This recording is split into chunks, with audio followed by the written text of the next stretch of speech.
Гуакамоле с тигровыми креветками и чипсами. Гуакамоле – блюдо мексиканской кухни.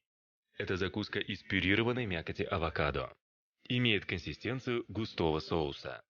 Кроме авокадо, основными компонентами в гуакамоле являются сок лайма или лимона и соль.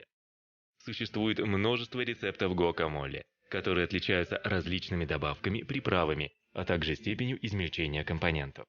Для приготовления нам понадобится авокадо, тигровые креветки, лимон, морская соль, оливковое масло, чеснок, картофельные чипсы. Сначала очищаем креветки, удаляем в них вену и отвариваем в подсоленной воде 1-2 минуты.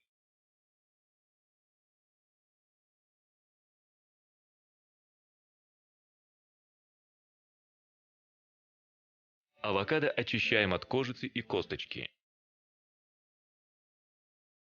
Мякоть авокадо укладываем в емкость. Разминаем мякоть авокадо вилкой. Для пюрирования и измельчения можно использовать блендер. Добавляем сок лимона, соль, оливковое масло и измельченный зубчик чеснока. Лимонный сок является антиоксидантом, то есть предотвращает окисление авокадо и окрашивание гуакамоле в неаппетитный коричневый цвет. Проваренные тигровые креветки режем крупными ломтиками и добавляем в гуакамоле.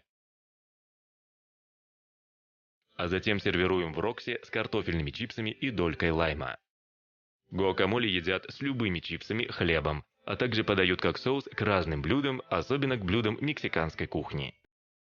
Гуакамоле распространено в Мексике, Соединенных Штатах и других странах мира. Также популярно среди вегетарианцев. Приятного аппетита!